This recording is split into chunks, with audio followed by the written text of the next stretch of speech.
Good afternoon, everybody. This is the Prophet here with you from Augusta, Georgia, and I've got the professor from Houston, Texas on the line with me tonight, too. And this is FightServ 2015 Award Show. This is where we're going to present our awards for all boxing. First, we want to welcome in our live listeners. That's at 1480 Big Dog AM Radio out of Athens, Georgia. We also got 520 AM Radio out of Augusta, Georgia, and 95.3 The Rock out of Atlanta.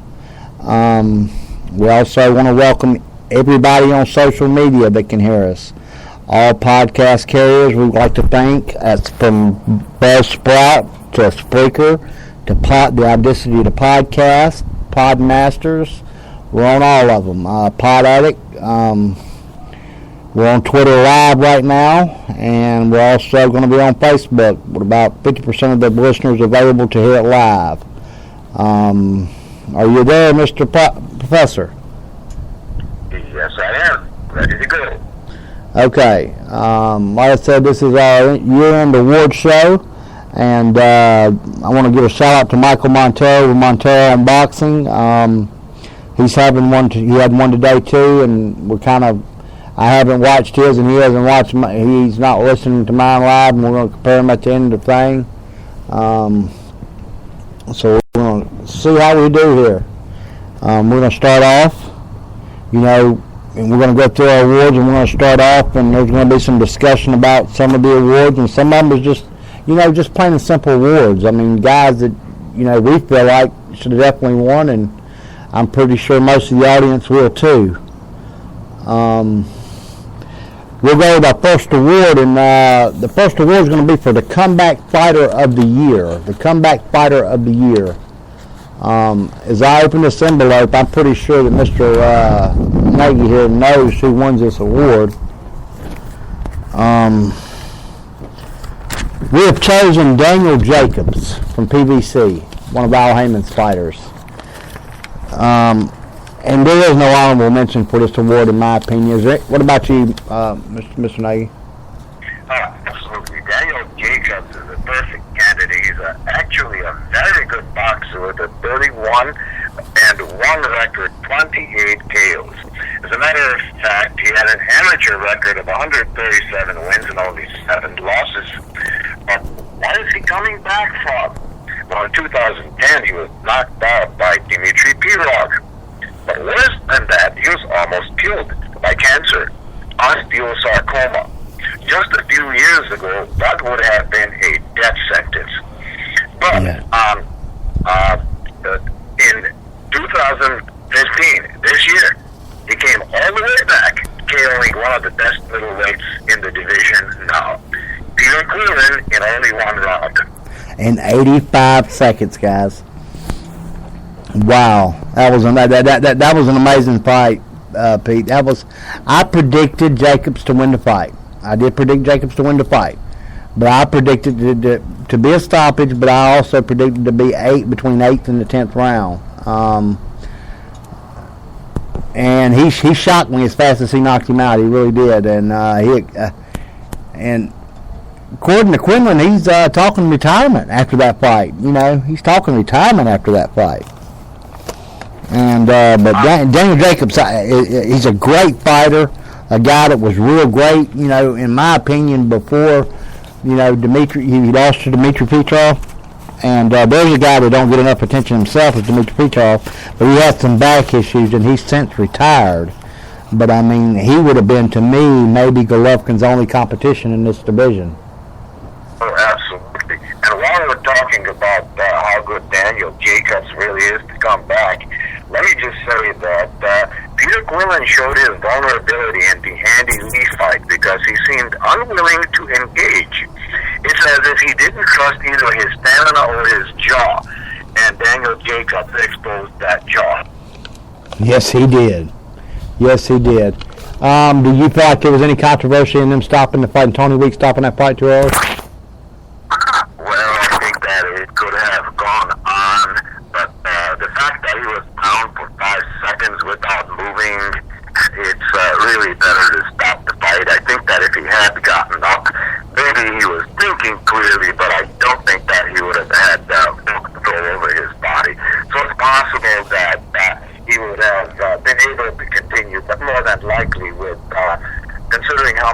time there was left in the round, I think that he would have taken unnecessary punishment. I agree 100%. 100%. There was 135, I mean, not 135, 95 seconds left in that round. And I was going to say a minute and 35, I said 135, but 95 seconds left in that round.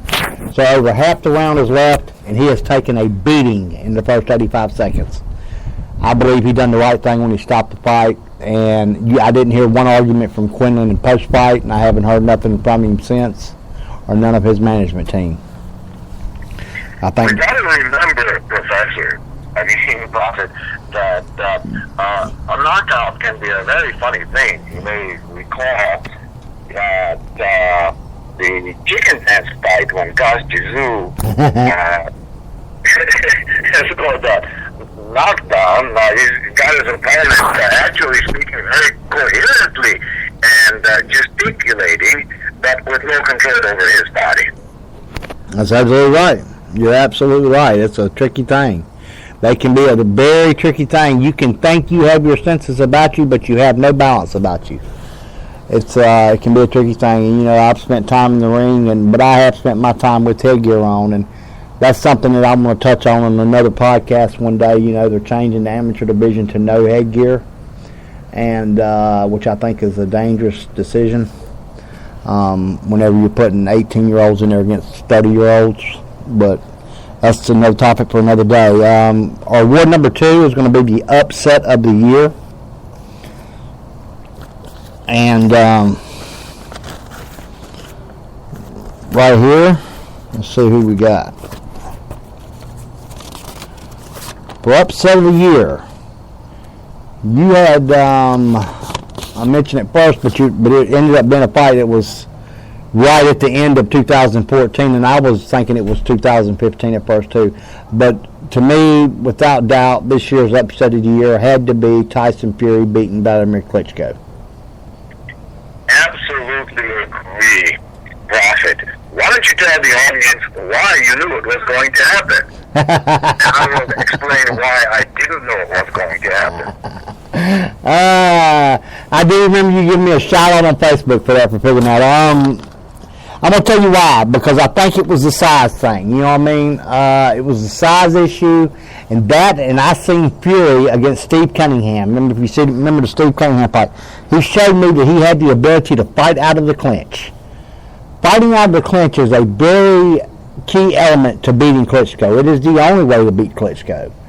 He turned Klitschko into an average heavyweight in that fight. Now, he did some stuff in that fight, that was theatrical, I guess you could say. Some of the juking and some of the feinting stuff, but he turned him into an average-looking heavyweight. He landed 52 shots, if I'm not mistaken, and that's it. And but I did see the ability to fight out of the clinch, which, impressed me. It was enough for me to swing that way. And also was enough from watching him against Cunningham, and he also had another fight that he had fought, and I noticed he maintained distance real well, and he carried that advantage. And if you remember the fight against Klitschko, Klitschko kept wanting to throw that right hand. Did you see that? Right. Yeah, he kept wanting to throw that right hand, but he couldn't get within reach, and he knew it. You know what I mean? And I said, I think he's going to maintain the distance, and when he gets clinched up, he'll fight out of that clinch. And that's basically what happened. And, by round 9, I stopped watching that fight. I really did. I stopped watching that fight. I went on to doing some other stuff that I had to do, and I actually had another podcast I had to do. But I was got laughed at on Twitter again, for picking that one. Kind of like I got laughed at for picking Bradley to knock out Rios and picking Ronda Rousey to lose by knockout and such, so on and so forth. But I mean, as well as I do, Pete, styles make fights. Styles make fights, and when you see something that somebody does best and they're able to take that away from them, it gives that other guy a big advantage. And I also kind of believe that Tyson Fury was in his head a little bit. You know what I'm saying? didn't think that he was, but I called that fight completely wrong. I thought that Vladimir would knock him out. I treated Vladimir's previous fight, very dull 12-round decision over Brian Jennings, as just an aberration. I thought that Vladimir was just simply too skilled, too powerful, and would knock Tyson Fury out. I still think that just a year and a half ago, that is probably what would have happened. I think Vladimir Klitschko's skills have really eroded, and he's best off not having a rematch.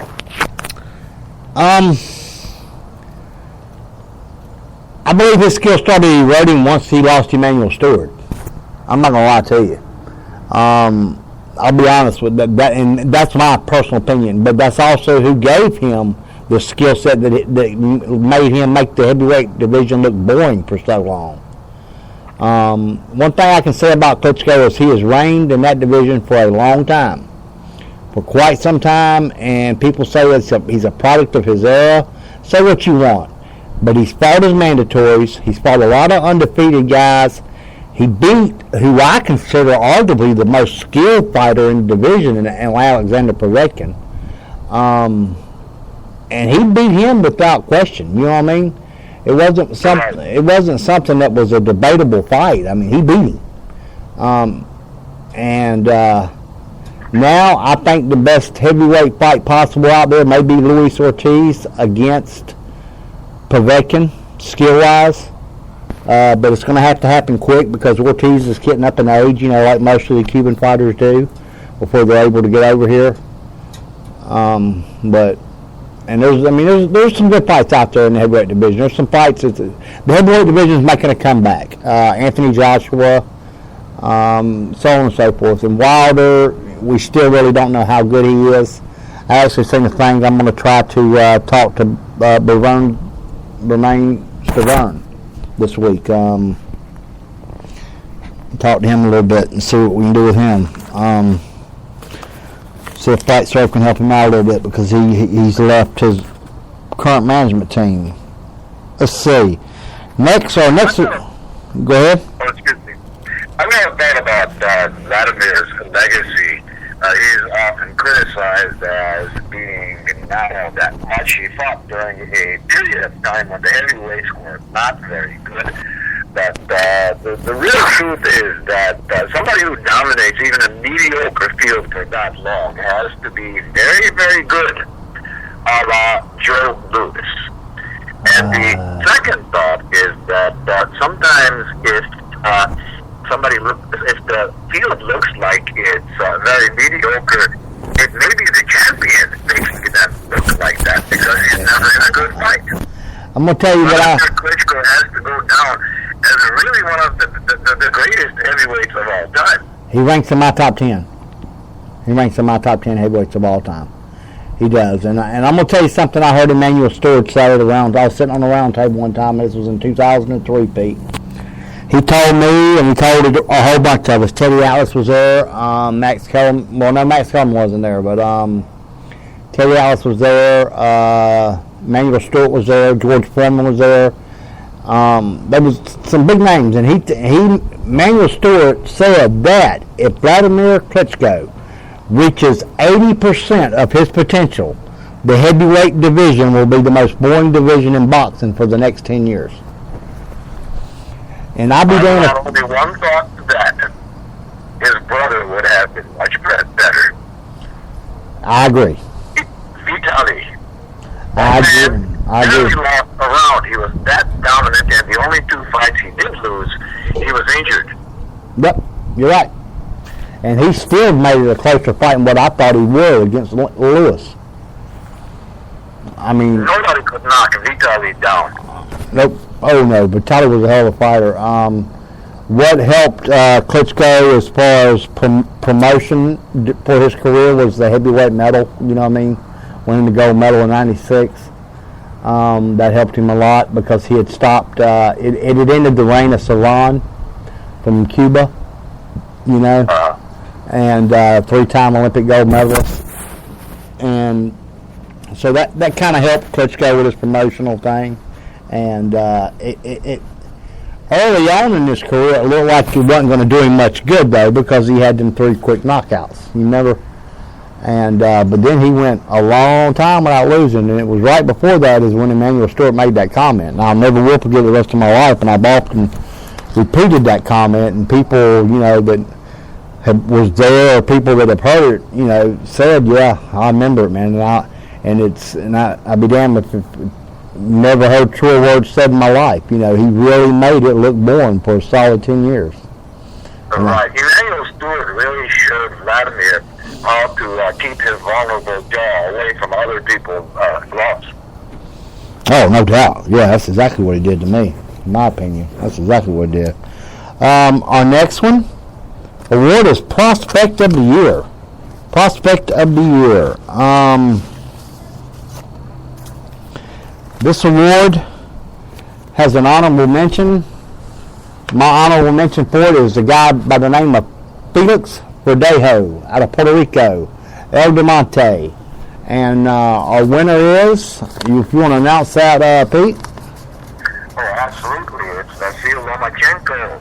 He's 6-1 with 3 knockouts as a pro. He won gold in the Olympic Games in 2008 and 2012. That's correct. He is one of only 5 people to win multiple gold medals in the Olympics, and the only man to do it in multiple divisions. And when he done it in 08, he moved. He done it at his current weight, bantamweight, and then he moved up and won it at a lightweight in 2012. So that tells you right there that the man's capable of fighting at 135 instead of the 126 that he's fighting at.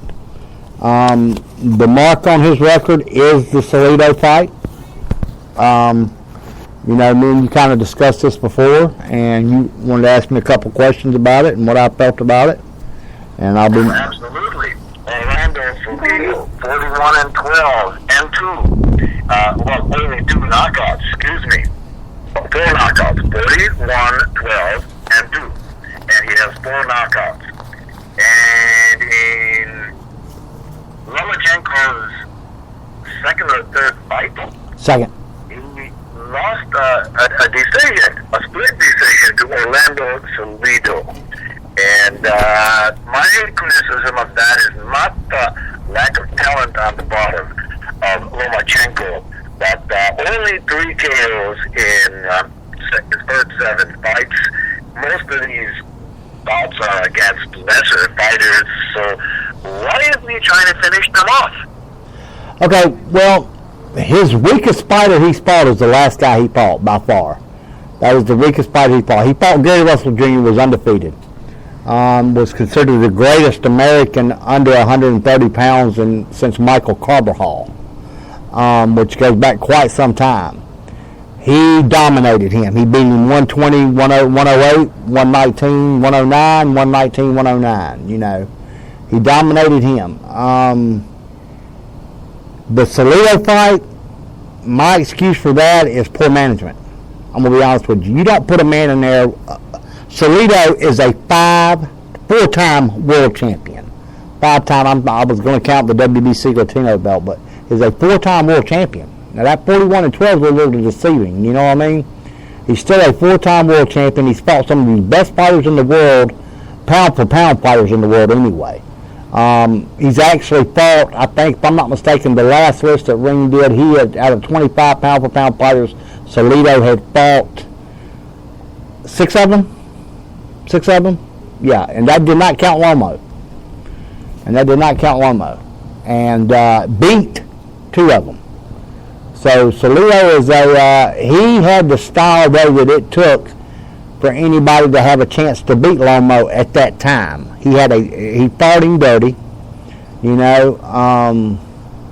he put his weight on him. He outweighed him by I think 24 pounds the night of the fight, and he leaned on him all night. He landed over. It's been official counts 27 low blows, and if they deduct just 2 points. Not 3 or 4 or 5 or 6, or as Kenny Bayless says, he deducts up to 8 points for that. Then Lomo wins that fight easily. He wins that fight easily. And early on in the fight, you could see it getting into his head. It got into his head what Salido was doing to him. But later on in the fight, he started coming on strong, and he made it a lot closer fight than what it looked like it was going to be for a long time. And now Salido runs as far and as fast from him as he can. But I really don't blame him. You know, I mean, skill-wise, Lamar may be arguably one of the top 2 or 3 guys in the business. Good voice, Prophet. Let me just point out that the greatest Muhammad Ali ended up winning some of his early fights because of some luck. Like Doug Jones, the blown-up light heavyweight. Yep. Most people saw that fight, thought that he beat Ali. It was Cassius Clay then. And if Henry Cooper in the first fight had landed that hook 4th round just a little bit sooner, then that fight would have been over. Yep, you're right. He knocked Ali down with, and Ali was just not recovering even between the rounds. So he got lucky there, and it's very likely that whatever Vasily Lomachenko did wrong, he won't do it again. He certainly wasn't beaten as thoroughly as some fighters who later became really, really great. This is not the kind of loss that Joe Louis had against Max Schmeling. Oh, yeah. No. You're right. You're absolutely correct. You're absolutely correct, Pete. Folks, we have to take a 42-second break for a commercial for 1480 the Big Dog FM, AM, I'm sorry. And we'll be right back with you. You there? Okay. We're running a commercial, so it'll be right back on. Yeah, we're running the break on Fighter of the Year. That's right. That's what I wanted to do. That's why I wanted to go ahead and run that commercial. They just come up on my screen. They're ready to run. I got to make an announcement here too for them. Hold on just a second.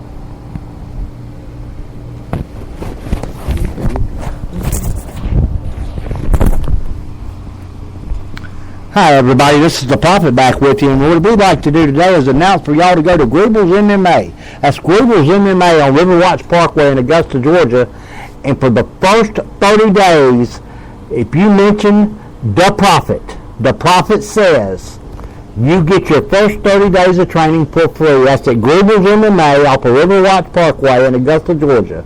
Also, go to the Augusta Boxing Club, mention the promo code The Prophet, and you get $15 off your first 2 months membership at the Augusta Boxing Club.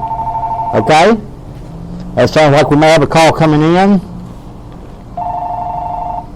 Call from no. But all right, we're back on the air, folks, and we're getting ready to go to the Breakout Fighter of the Year. And that is,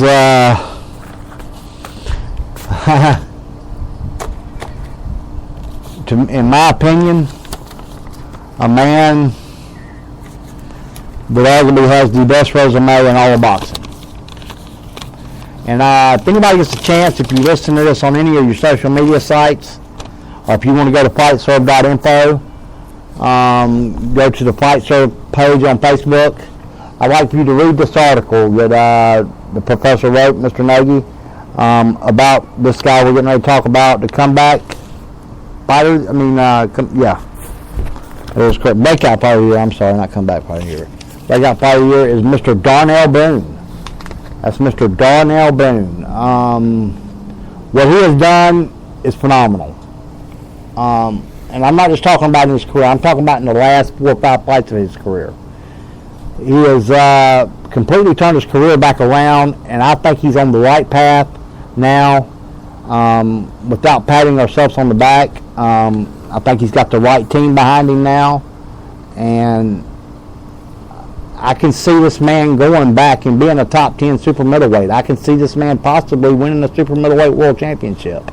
I really can. Me and the professor here, we interviewed him 2 nights ago, And it was by far the best interview I've had in over 30 years of doing, of this business.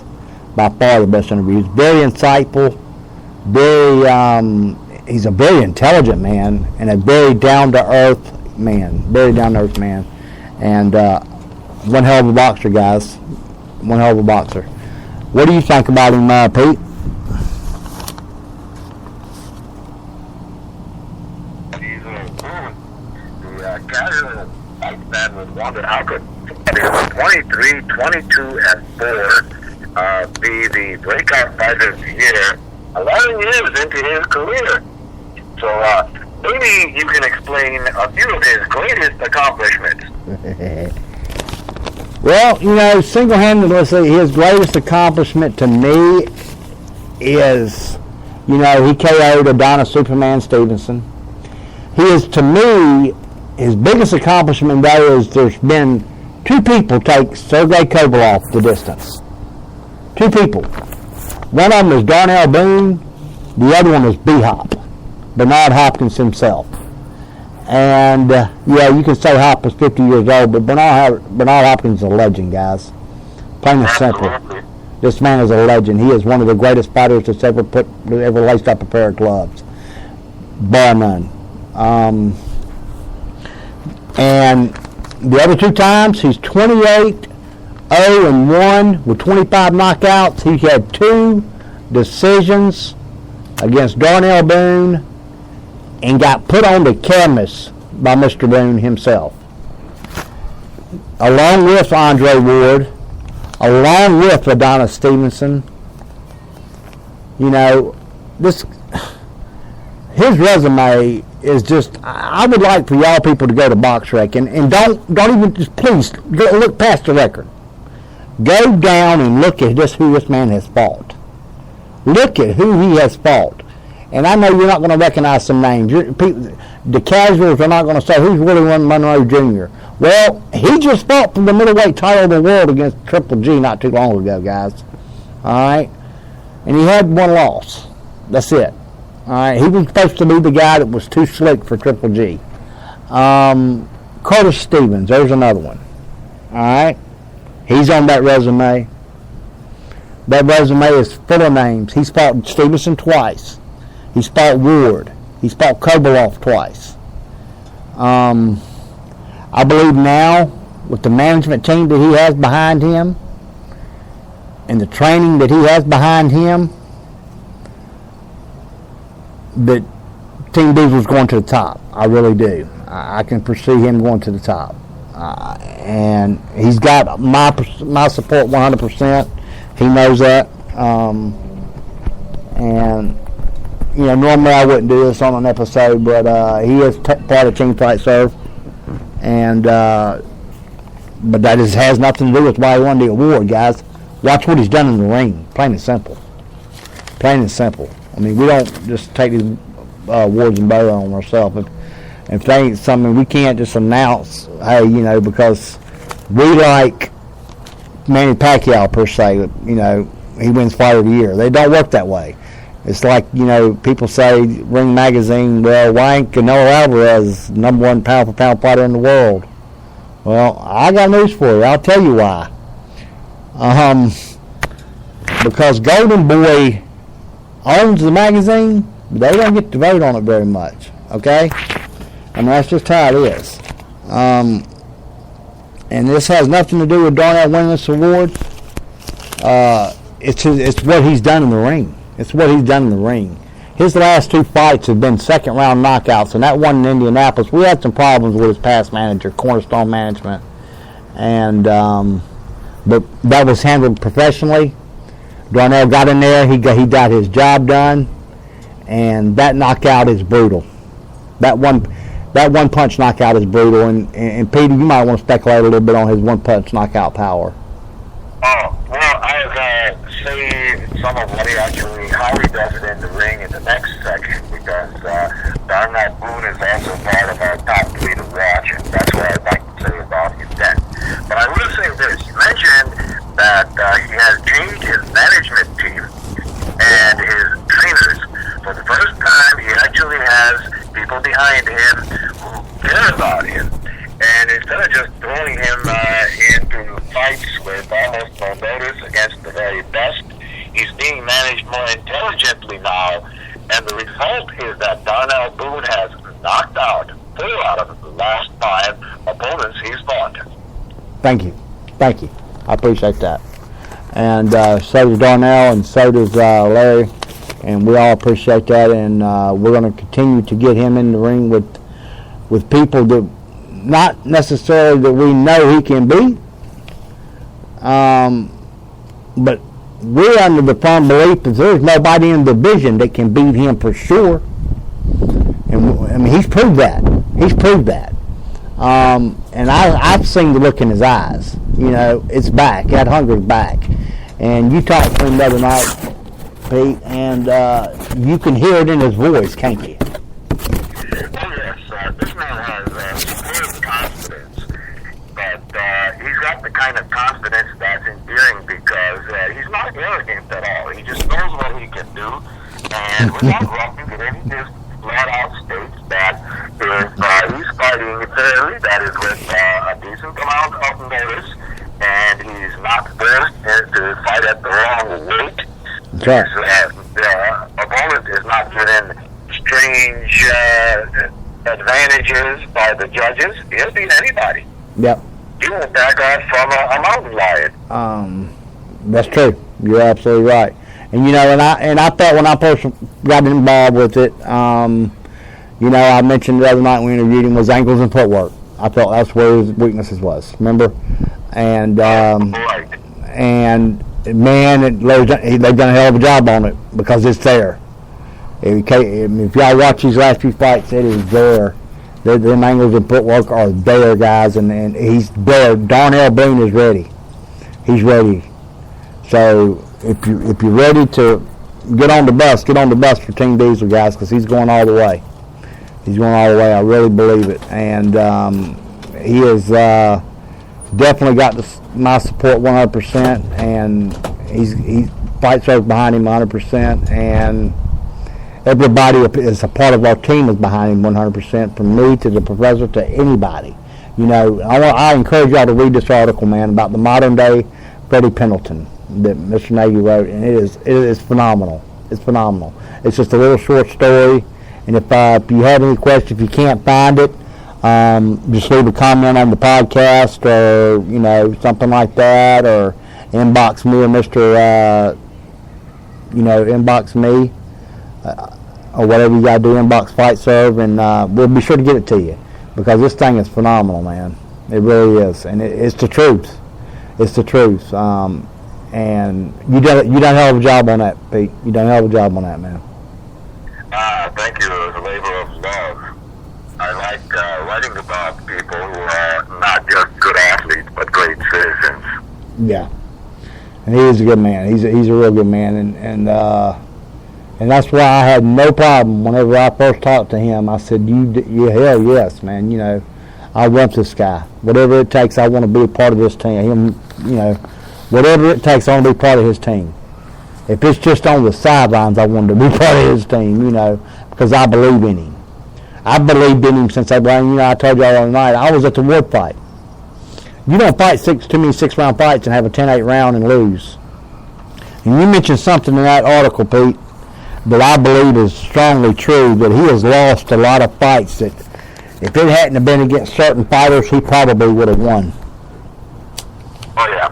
The unknown fighter, the one who's not properly promoted, will almost never get the decision, even if he clearly outfights the name fighter.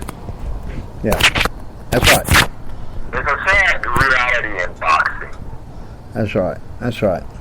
And guys, right now, if anybody's wondering when Darnell's next fight should be, we're aiming for February. It might be a little bit sooner, but we try to keep him scheduled ahead of time. We want to get him, get that training in, make sure he's ready, and he has been ready. It's not something he's taking on 4 days' notice. He ain't got a corner in there telling him that he don't know what to do. And he admitted something to me and Mr. Nagy the other night that you'd have never heard a boxer admit. When he knocked down Andre Wood, what did he say? He did. What he knew he had to do instead of what his corner told him to He do. just did what. Because his Yeah. corner was telling him generalities that the ring card girl might have been able to tell him. Thank you, Pete. I knew you got that, but that's pretty good. Darnell, I hope you hear that. That was the funniest thing I've heard since. Oh man, that was good. Oh man, that was good. Yeah, the ring card girl had a better chance. Ariane from UFC. She could have told You me. know what, Prophet? What's that? You have to wonder if sometimes they actually gave him the, not just stupid and uninformed things to do, but maybe they were trying to undermine him because they really didn't want him to win. Yeah, I believe that. I believe that myself, and I truly believe that myself. And Darnell, if you're in this episode, buddy, I got you. I got one set of your gloves today. For some reason, one set come. The other set will be here, and the cup that you wanted and the two headgears will be coming straight to you. But the gloves come straight to me. It's just a thing, you know, whenever I'm a retailer for Titleist and I'm a retailer for Everlast, I'm a retailer. And one thing we're going to do tonight, guys, while we're on the air, we're giving away an autographed Everlast Oscar De La Hoya glove. You got to give me a call at 1-762-383-5106. That's 1-762-383-5106. And that will be caller number 7. That's caller number 7. Give me a call. Yeah, Pete? Yes, indeed. All right, we want to in here. Kyle, I can share them there.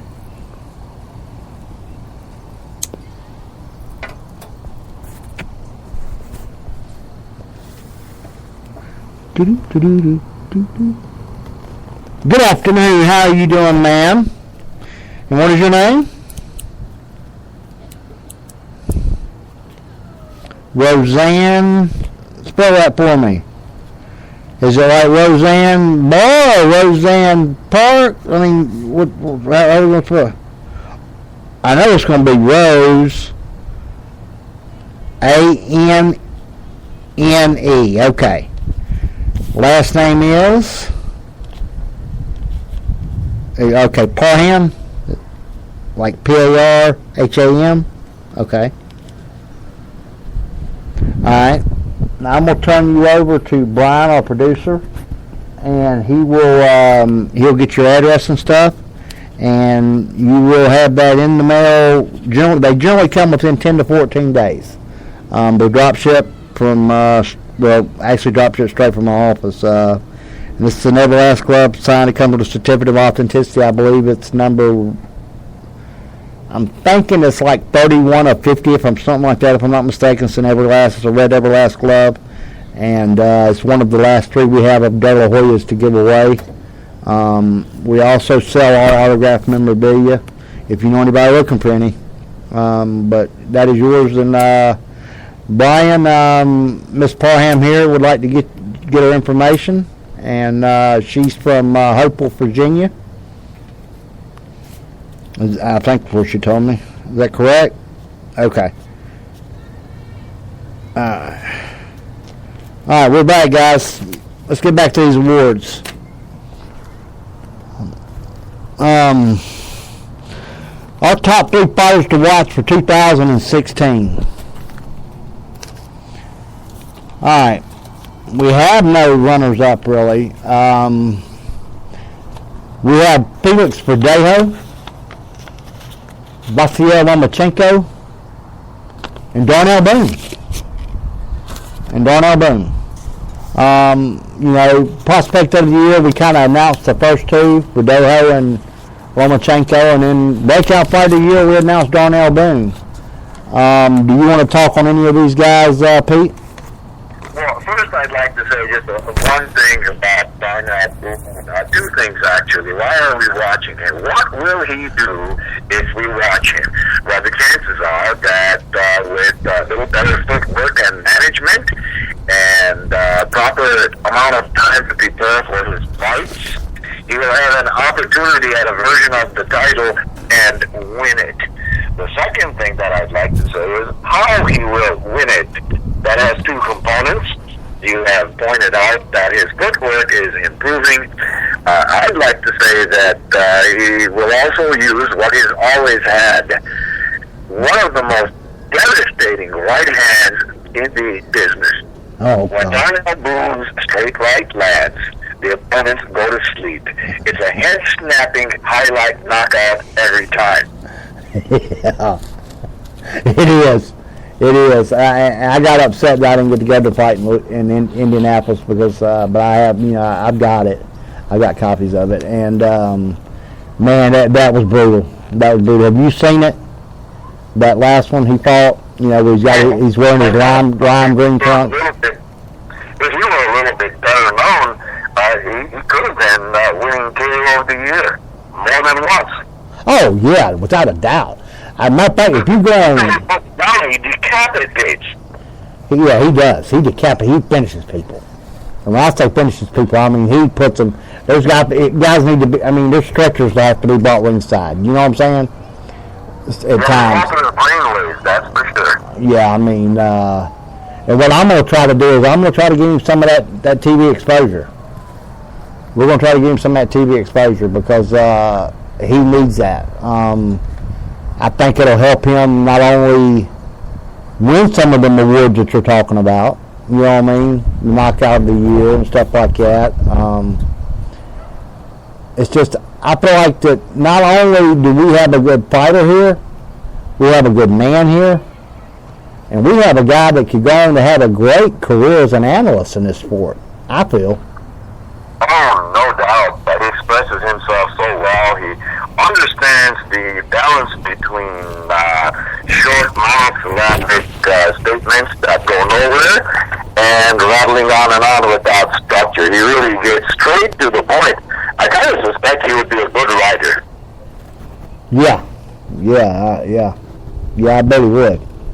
I bet he'd be a good one. I'm going to actually talk to him about that. About maybe a book, you know what I mean?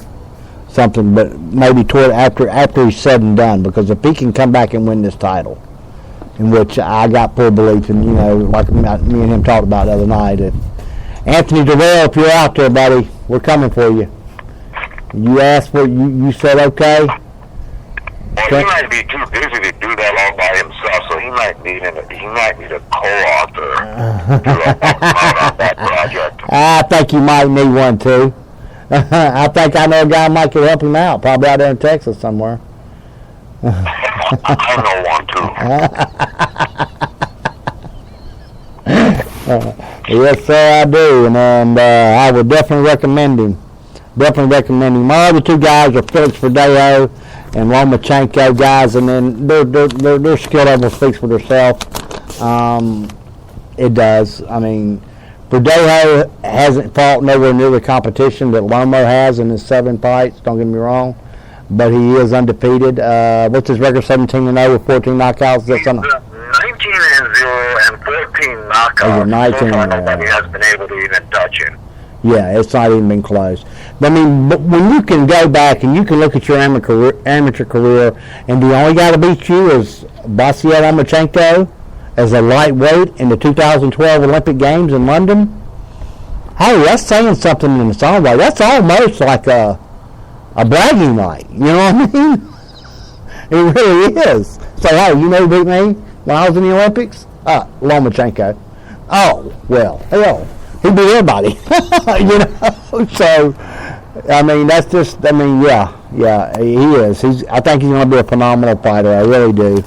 We're down to almost 16 minutes left in the show, so we're going to get to these last few awards real quick.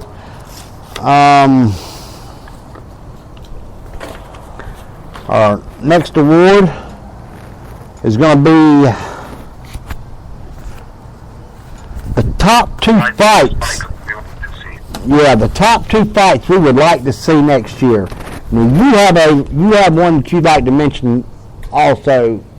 Right. This wasn't a winner, but it's a fight that probably quite a few people would like to see, and that is Anthony Joshua versus Deontay Wilder. And why is that? Well, clear up the muddle in the heavyweight division. one of those guys is not really a top quality champion, and we need to find out who. And it should be an interesting fight anyway, because while Anthony Joshua is a very, very highly skilled fighter who does everything really well, Deontay Wilder is a really big hitter who can knock anybody out if he hits him just right. That's right. The only question is his chin. He's been able to protect it fairly well as a pro, but he was once knocked out by an amateur who's unheard of, and he wasn't even hit that hard. So people do not develop a better jaw. And for Wilder to be a good long-term champion, he's going to have a chin-protecting strategy just as good as Vladimir Klitschko had. That's true. You're absolutely correct. And I don't know if there's a trainer in the business that could give him that now that would be willing to take him on. Well, I do. I'm sorry, and I need to just throw this one other thing in there about Anthony Joshua. He did have a very good amateur record.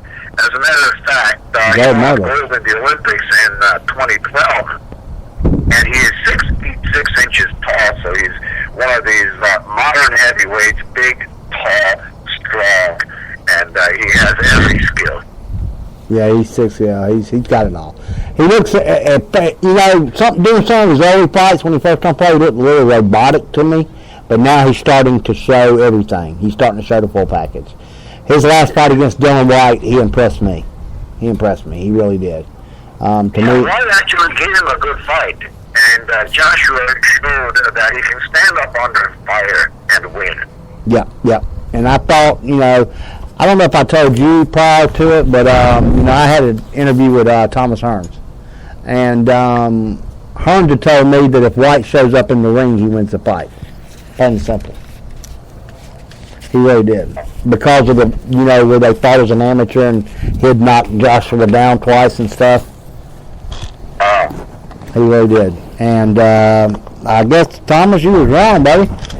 I didn't predict, I predicted Joshua to win, but I predicted him to win a little bit earlier than he did, but I still predicted it correctly, But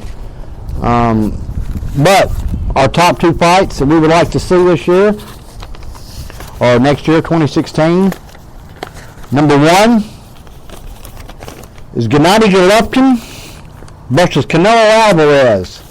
And we want to see the 155-pound champion fight the 160-pound champion, guys. At the 160-pound weight. And considering that he generally outweighs Golovkin by about 5 to 7 pounds the night of the fight anyway. Our second fight is Lomachenko versus Rigondeaux, and to me, that could be arguably the most skilled exhibition of talent, of skill that we've seen in the ring, arguably ever. Maybe, definitely in a long time, as far as pure skill sets. These guys got it all. Both of them have it all. They got the total package. But my fight that I would like to see the most is Alvarez, Carrot Top, and Triple G. And one thing I'll say about Darnell is he is a firm believer in Golovkin. Yeah, he is a firm believer. He has experience. He's a Spartan man. Yeah. And he'll tell you, he said he can do it all. And I knew he could too. And I don't know if you remember, Pete, but I called that fight perfect on Facebook months before it happened. Exactly how that fight was going to go with Lemieux. I said, man, y'all guys seem to think that this man don't have no defense. He's 345-5 as an amateur. Do you not familiar with how amateur boxing is scored? Now it's not scored that way now, but it was when he was an amateur. You know what I mean? If the right part of the glove didn't land, well, then you didn't score. At 345-5, he has some kind of defense. You know what I mean? He has footwork. He cuts off the ring better than anybody I've ever seen. And I was at that fight at the Garden, and like I told Darnell, I'm like, man, it was like Larry Holmes resurrected listening to that jab. I knew he would be. His jaw, Prophet. How about his jaw? Triple G's jaw. was Ukrainian, was from Kazakhstan for one thing, and they come with a rock jaw, don't they? Them guys. I mean, they're born. It's so yeah. Something like 380 plus fights, pro and amateur. No one's ever put him down. Nobody's ever put him down, man, and nobody's ever made him stagger. No, and Carter Stevens hit him. Carter Stevens got power and hit him during that fight. You remember that? He caught it. Yeah, he took a few really flush from Curtis Stevens. He had everything on it, and it had no effect. Yeah, I mean, he hit him. And got right to rush us along here, but we're down to the last 9 minutes and 12 seconds. So we're going to try to get on through this. We got a couple more to give away. Fight of the year. I have an honorable mention for this. This is, which would be James DeGalley versus Lucien Butte. I thought Butte fought above and beyond what I thought his capability still was in that fight, but DeGalley stepped up and won the fight like I thought he would and like I predicted he would, but Butte put on a hell of a fight. But our winner is, do you want to announce that, Pete? Andy Lee against Billy Joe Saunders. Yes, sir, no doubt. No doubt. To me, that was the fight of the year, Andy Lee and Billy Joe Saunders. And I think, Andy Lee did a hell of a job against Quinlan. And I think he got robbed when they gave him the draw, in my opinion. I don't know what your opinion is on that, but I feel as if he should have won that fight. Saunders, I believe, is the truth. I really do. I believe he's a good boxer. And I really do. Now he's not, and don't get me wrong, now when I say he's the truth, he's not ready, he's not Triple G ready. And hey, he's admitted that himself, you know?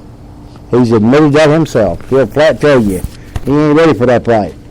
Well, I'm not sure anybody is at 160 pounds or 168 or maybe even 175. We don't even know, you know? And that's just being honest. That's just being honest. And call me a glove-tard or whatever they want to call me. I don't care. And it's not that I'm a big fan of his. It's just I recognize talent and skill when I see it, guys. You got to, you know. If not, then I mean you are the true definition of a casual. If you can't respect it, that's even worse to me. And these guys that, you know, well, I'm a Floyd fan or I'm a Ward fan, and I can't like Golovkin. What do you mean? Why not? You know, why can't you at least respect them? That kind of aggravates me. I don't know what your thought is on that kind of stuff, Pete, but that really aggravates me sometimes. Well, I'd like to say a few words on behalf of the loser of that fight, Andy Lee. Because in some of his fights, he looked to me that he was not engaging, where I couldn't tell if he was afraid that his jaw couldn't take it or he didn't have the stamina. But throughout this fight, he fought very hard, consistently, good punch count, and gave his best. He just wasn't the best in the ring that night. Nah, yeah, that Saunders kid's a boxer. He's a good boxer. He really is. Guys, I'd like to thank Groovel's Mixed Martial Arts. That's on Riverside Parkway, right here in Augusta, Georgia. Groovel's Mixed Martial Arts. Go by there and mention the FightServ and get your first month free. Augusta Boxing Club. That's Augusta Boxing Club. You go by there and you promo code the Profit. You get $15 off for the first 2 months. We also want to mention One Boxing Club, Aiken, South Carolina, part of FightServ boxing team and boxing gym. We also want to mention that, and home of the #1 super heavyweight amateur in the world, guys. The #1 super heavyweight amateur in the world, which I want to mention. Go to the GoFundMe account for Devin Young. Let's get this kid to Reno for his chance to defend his title back to back. That's what we're trying to do. So go to GoFundMe, Devin Young, And if $1 helps, $5, whatever you can give, help him out. All right? And we're down to our last 2 awards, Pete. We got our pound-for-pound rankings for the year. And we pretty much agreed on these, didn't we? Yeah, why don't you list them and I'll just mention the records and 1 or 2 things about them. Okay. At number 5, I have Vasyl Lomachenko, okay, and I have him off of skill alone. Okay, I vote on the list quite often, and this is skill set. A lot of people got mad when Ward got added back to the list and stuff like that. But one of our criteria is not activity. That's not the criteria. It's skill set, and it's not resume. It's skill set. And Lomachenko's got that. Plus, they ain't never been a 7 fighter. Somebody that's fought 7 times got a better resume than Lomachenko. Ever. Plain and simple. I mean, there's never been nobody fought 7 times that's had 6 world title fights. Either. At number 4, we got Guillermo Rigondeaux.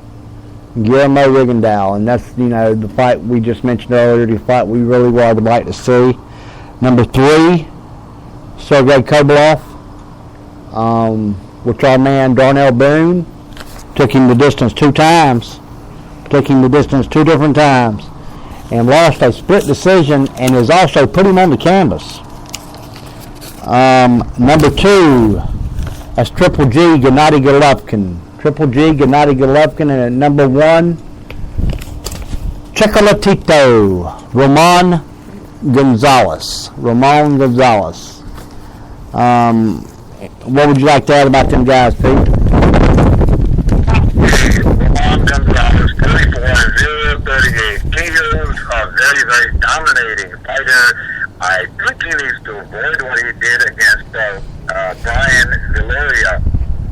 Yes, he won, but he decided to trade, and he took some hellacious punches. He took them very, very well, but that is not the route to a good career. Triple G, 34-0, 31 KOs, 21 of them consecutively, and most of those in world championship fights. He has been called a monster, because he is.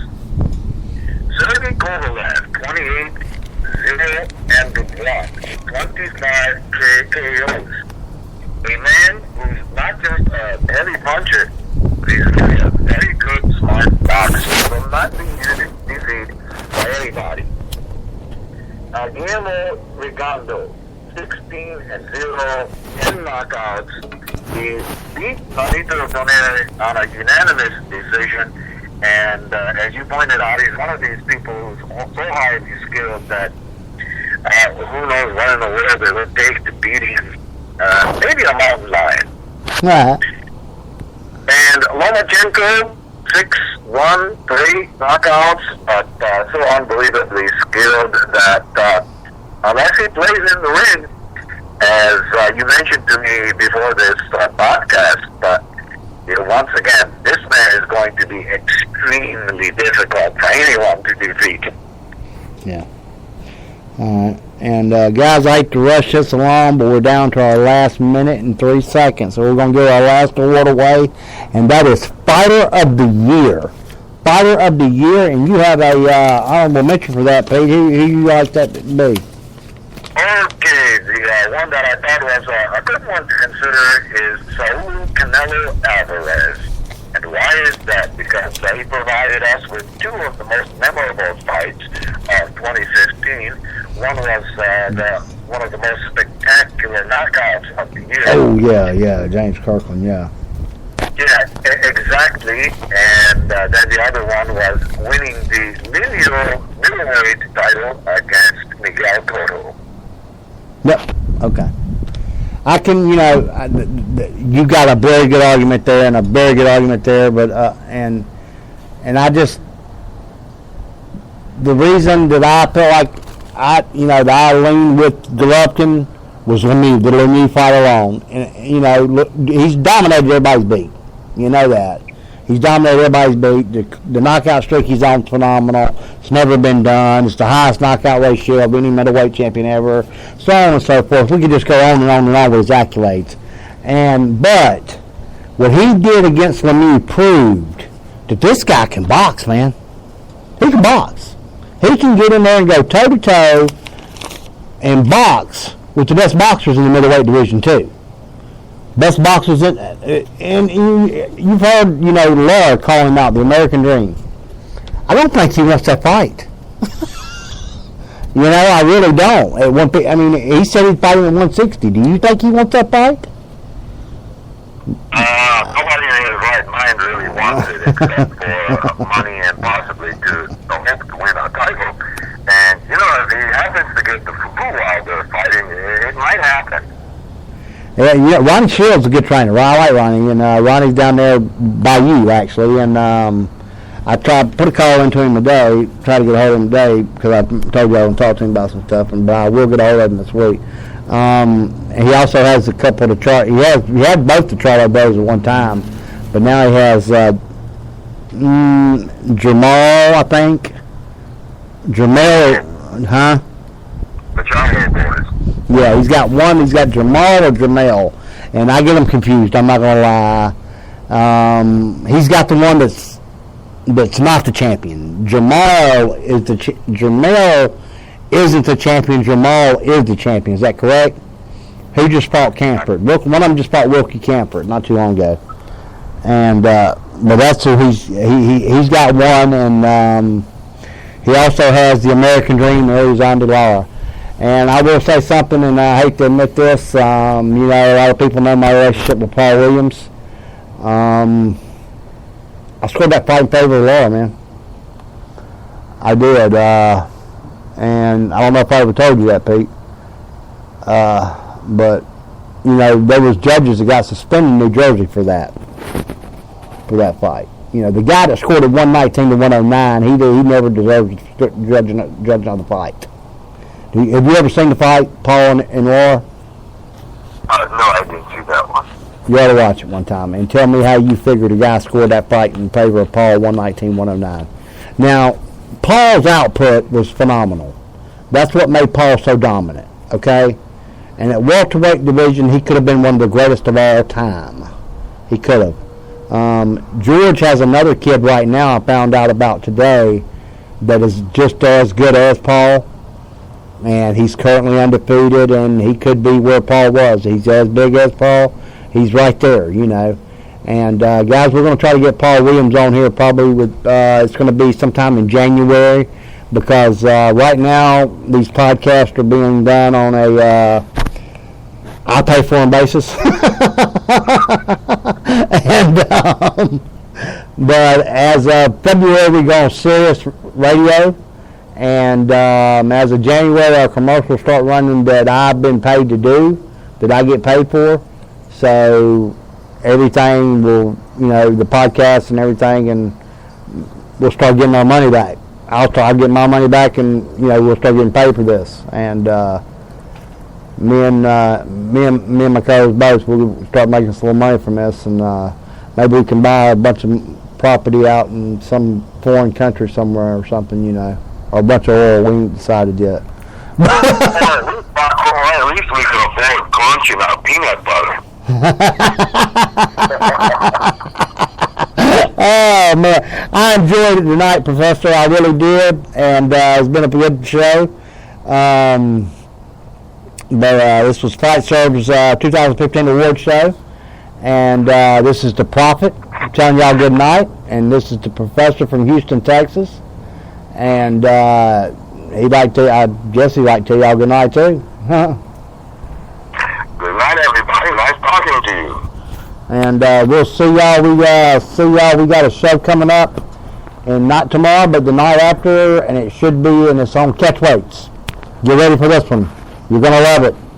You got two of the most adamant catch weight defenders. LOL. in the business. So this ought to be a good show. Don't miss that show, guys. Good night, everybody. We enjoyed it. Hey, yeah, Pete.